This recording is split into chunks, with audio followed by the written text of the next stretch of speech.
Hello बच्चों। तो चलिए इस प्रश्न को पढ़ते हैं। समाकलन 1/x+b गुणा एक्स स्क्वायर प्लस ए स्क्वायर डी एक्स। तो यहाँ पर देखो हमें इस समाकलन का मान याद करना है। तो प्रश्न में आगे बढ़ने से पहले इस प्रश्न से संबंधित जो मुख्य अवधारणा है उसकी हम चर्चा कर लेते हैं।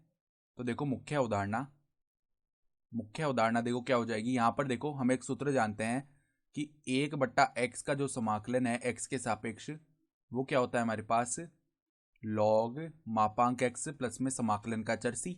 ठीक है। तो अब देखो एक बार हम इस समाकल को आई के बराबर मान लेते तो आई बराबर में 1/x+b गुणा में एक्स स्क्वायर प्लस में ए स्क्वायर और यहाँ पे dx है। तो अब देखो जो अंदर फलन है इसको हम एक बार अलग करके लिखते हैं। तो x+b बट्टा में है और एक्स स्क्वायर प्लस ए स्क्वायर है गुणा में। तो अब अगर हम इसे आंशिक भिन्नों में तोड़ें तो किस प्रकार तोड़ सकते हैं, a/x+b प्लस में बी एक्स प्लस सी बट्टा में एक्स स्क्वायर प्लस में ए स्क्वायर। तो अब देखो यहाँ से लेसन लें अगर तो ए गुणा में आ जाएगा एक्स स्क्वायर प्लस में ए स्क्वायर प्लस में बी एक्स प्लस सी के गुणा में क्या आ जाएगा एक्स प्लस बी और बट्टा में ये पूरा पद आ जाएगा एक्स प्लस बी गुणा में एक्स स्क्वायर प्लस में ए स्क्वायर। तो अब दोनों तरफ अगर तुलना करें तो एक का मान किसके बराबर आएगा, ए गुणा में एक्स स्क्वायर प्लस ए स्क्वायर प्लस में बी एक्स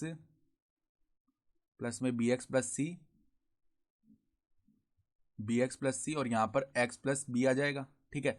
तो अब अगर हमें यहाँ से a b और c के मान मिल जाए तो हम क्या कर सकते हैं, आसानी से समाकलन कर सकते हैं आंशिक भिन्नों में तोड़ के। ठीक है।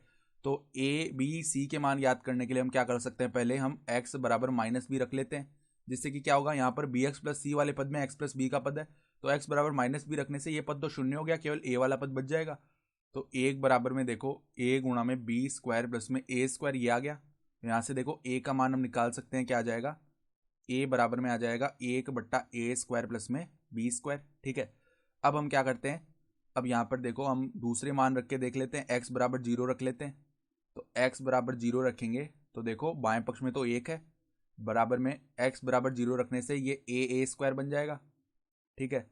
फिर देखो बी एक्स, तो x बराबर 0 रखने से ये पद तो शून्य हो गया b वाला, तो c गुणा में b बच जाएगा। तो प्लस में देखो सी बी। ठीक है। तो अगर हम सी बी का मान निकालेंगे तो 1 - ए² होगा और a का मान तो हम निकाल ही चुके हैं। तो सी बी का मान क्या हो जाएगा, 1 - ए का मान हमने क्या निकाला था, देखो 1/a² प्लस बी स्क्वायर। तो ए स्क्वायर बट्टा में a² प्लस बी स्क्वायर ये बन गया। तो अब देखो यहाँ से a² plus B square minus a² बट्टा में a² प्लस में बी स्क्वायर ये बना। तो a² से a² शून्य हो गया, तो b² बट्टा में a² प्लस में बी स्क्वायर ये बचा। तो अब अगर c का मान निकालें तो b से b एक विभाजित हो जाएगा, तो b बट्टा में a² प्लस में बी स्क्वायर ये आ गया। तो c का मान भी हम निकाल चुके हैं।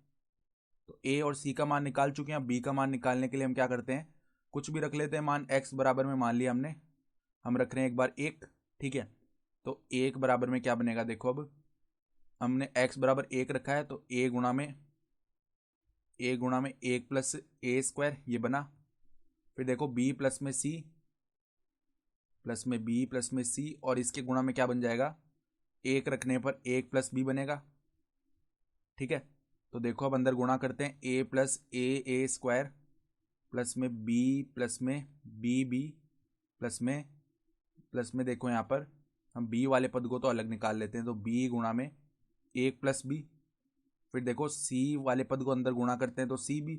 तो अब a और c के मान हम जानते हैं तो वो मान रख देते हैं हम। a का मान हमने क्या निकाला था, 1/a² प्लस बी स्क्वायर और c का मान निकाला था b/a² प्लस बी स्क्वायर। ठीक है। तो 1 बराबर में देखो यहाँ पर a का मान रख देते हैं, तो 1/a² plus B square plus में यहाँ पर देखो a² plus B square plus में b का मान हमें पता नहीं है, वही तो पता करना है। ठीक है। और c का भी मान यहाँ पे रख लेते हैं, तो b/a² plus B square plus में देखो b गुणा बी स्क्वायर बनेगा बट्टा में a² प्लस बी स्क्वायर। ठीक है।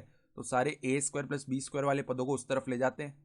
तो देखो 1 माइनस में यहाँ पे क्या बनेगा, यहाँ पर देखो 1 plus a² plus B square ये बन जाएगा, यानी कि 1 plus a² plus B plus में बी स्क्वायर बट्टा में a² प्लस में बी स्क्वायर ये पूरा पद आएगा और बराबर में केवल b वाला पद है, अर्थात b गुणा में 1 प्लस बी। बी गुणा में 1 प्लस बी, ये बना। तो अब देखो यहाँ से लेस से लेते तो A square plus B square minus में 1 minus A square minus B square, बट्टा में क्या है, बट्टा में है A square plus B square बराबर में बी गुणा में 1 प्लस में बी है। तो अब देखो इस ए स्क्वायर से ये ए स्क्वायर शून्य हो गया, बी स्क्वायर से बी स्क्वायर शून्य हो गया, तो यहाँ पर माइनस को अगर उभयनिष्ठ लें तो 1 प्लस बी बट्टा में ए स्क्वायर प्लस में बी स्क्वायर ये बनेगा बराबर में बी गुणा 1 प्लस में बी है।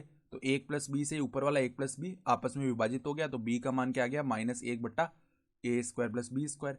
अब ए बी सी के मान आ चुके हैं, तो आई जो समाकल है उसका मान निकालना बहुत आसान हो गया है। तो ए बट्टा में क्या माना था हमने, एक्स प्लस बी, तो ए का मान हम रख लेते हैं 1 बट्टा ए स्क्वायर प्लस बी स्क्वायर।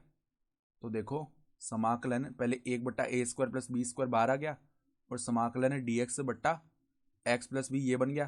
फिर देखो प्लस में बी एक्स प्लस सी माना था, तो बी एक्स का मान हमने क्या लेके आगे देखो -1 बट्टा ए स्क्वायर प्लस बी स्क्वायर, ठीक है।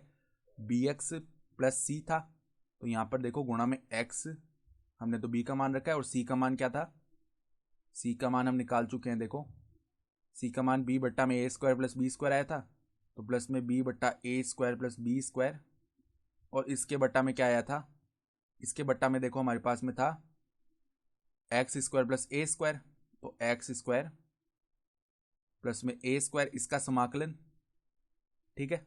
इस पूरे पद का करना है हमें समाकलन। तो अब देखो यहाँ पर 1 बट्टा ए स्क्वायर प्लस बी स्क्वायर, इसका समाकलन करेंगे तो ये तो लॉग मापांक एक्स प्लस बी हो गया इसका समाकलन, ठीक है। फिर प्लस में देखो यहाँ पर पदों को अलग अलग करके लिख लेते हैं। तो पहले माइनस में 1 बट्टा ए स्क्वायर प्लस बी स्क्वायर, ये तो बाहर है, और समाकलन हो जाएगा एक्स बट्टा में एक्स स्क्वायर प्लस ए स्क्वायर, और यहाँ पर डी एक्स है, ठीक है। फिर प्लस में देखो बी बट्टा ए स्क्वायर प्लस बी स्क्वायर, ये तो बाहर है, और समाकलन हो जाएगा डी एक्स बट्टा में एक्स स्क्वायर प्लस में ए स्क्वायर, ये पद आ गए दोनों, ठीक है। तो अब देखो यहाँ पर क्या होगा, यहाँ पर हम क्या कर लेते हैं, 2 से ऊपर गुणा कर लेते हैं, और यहाँ पर 1 बट्टा 2 से बाहर गुणा कर लेते हैं। तो ऐसा करने से क्या होगा, एक्स स्क्वायर प्लस ए स्क्वायर को अगर हम एक बार बोल दें टी, ठीक है, अगर इसको हमने एक बार टी बोल दिया है, तो यहाँ से दोनों तरफ अवकलन करेंगे तो 2x dx बराबर में dt, ये मान आएगा। तो 2x dx की जगह हम dt रख सकते हैं, ठीक है, और बट्टा में t आएगा। और यहाँ से देखो हमने पहले यहाँ पे समाकलन किया था, तो एक जो अचर है वो c1 आएगा, ये मान लेते हैं, ठीक है। तो अब देखो क्या बनेगा आगे, 1 बट्टा ए स्क्वायर प्लस में बी स्क्वायर, ठीक है, और यहाँ पे गुणा में क्या है, लॉग मापांक एक्स प्लस बी, यहाँ पे -1 बट्टा 2 गुणा में ए स्क्वायर प्लस बी स्क्वायर, ये बन गया। और यहाँ पर जो है 2x dx की जगह dt रख देंगे, और बट्टा में t है, तो dt बट्टा t का जो समाकलन है वो क्या हो जाएगा, लॉग मापांक t आएगा, और t का मान वापस रख लिया हमने एक्स स्क्वायर प्लस ए स्क्वायर, ये बन गया, ठीक है। और प्लस में देखो यहाँ पर b बट्टा ए स्क्वायर प्लस बी स्क्वायर। अब इसके समाकलन का सूत्र क्या होता है, ये होता है हमारे पास में देखो 1 बट्टा एक्स स्क्वायर प्लस ए स्क्वायर का समाकलन होता है 1 बट्टा ए tan इनवर्स एक्स बट्टा ए, ठीक है। तो 1 बट्टा ए आएगा, तो यहाँ पर देखो b बट्टा ए को हम बाहर निकाल लेते हैं, मतलब तो b बट्टा ए गुणा में ए स्क्वायर प्लस बी स्क्वायर, और क्या बनेगा tan इनवर्स एक्स बट्टा ए, प्लस में देखो c1 प्लस में जो अन्य अचर आएंगे उनको मिला के हमने नया अचर k मान लिया, ठीक है। तो ये आ गया, और यही हमारा क्या हो जाएगा, उत्तर हो जाएगा इस सवाल का, ठीक है। तो आशा करता हूँ कि आपको ये प्रश्न समझ में आया होगा। धन्यवाद।